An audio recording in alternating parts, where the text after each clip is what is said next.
Okay. Afternoon. So today we'll be talking about how better insects make for better agriculture.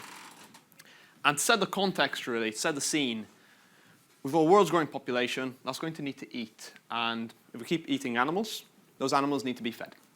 80% of the world's soya gets fed to animals.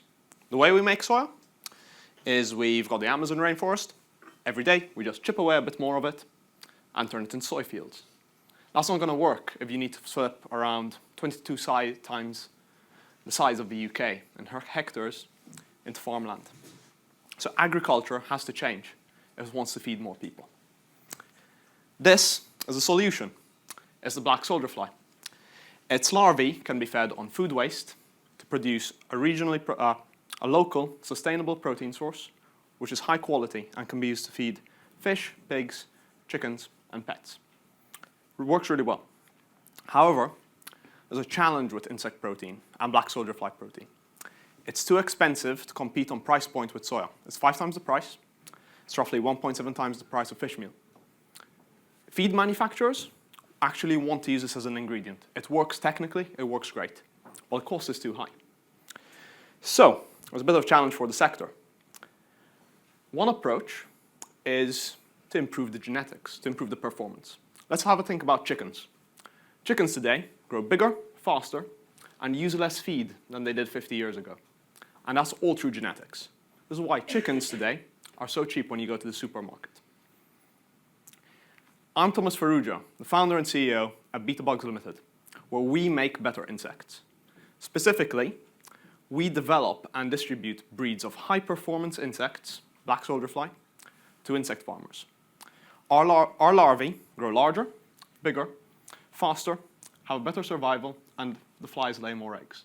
So what this does is improves the bottom line for insect farmers, allowing them to do more with less, less with more, more with less. And whilst doing that, it allows them to compete on price point with soya.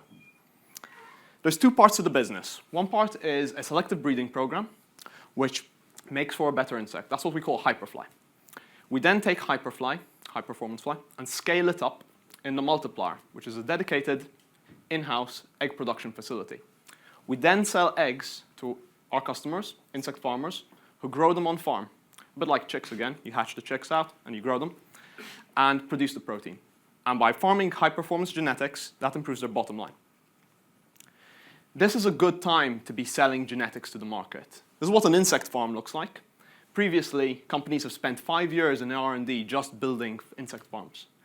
Now we're seeing large-scale agri-food corporates whose bread and butter is building pig sheds, chicken sheds, now selling insect farming equipment, literally repurposing the agricultural technologies they've developed to farm insects. This means this market's going to explode in terms of scale. We're seeing farmers actively diversifying into this space to produce the protein of the future. As a result, this is going to be worth $3.4 billion by 2033 with a year-on-year growth of 30%. Bottom-up market sizing for black soldier fly eggs alone, circa $350 million by 2030.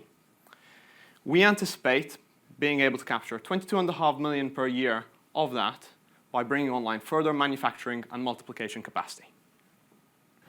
We're achieving traction on multiple fronts. We've got a breeding program which is yielding consistent, significant increases in genetic performance. And we can confidently say it's genetic performance. It's not because we've turned the heating up or fed the bugs more.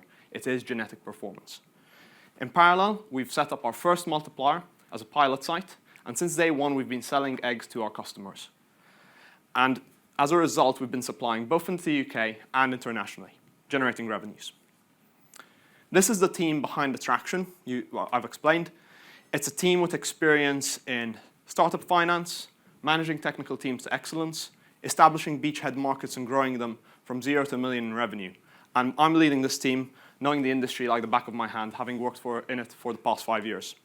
We're backed by a board of seasoned commercial agribusiness experts. Phil has worked in chicken production and the largest producers in the UK, and Graham managed Aviagen UK, which is chicken genetics through and through. We're raising $1 million in equity funding to go against a $550K Innovate UK loan, which we have just secured and which we will be deploying as of 2 days, because next month. And we will be using the funds raised to increase production capacity at the multiplier, sell that production capacity to customers, and then improve Hyperfly and the breeding program, allowing us to maintain competitive advantage.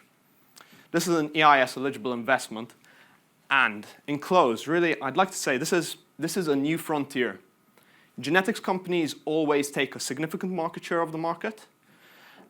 In agri-food, they create a lot of impact. They create profitable, scalable impact in particular. And this is happening now for black soldier fly. So if you'd like to have a conversation about how you can enable the breeds which will feed, fuel, and supply a world's growing population, please get in touch. Thank you. I'll be at the back of the room.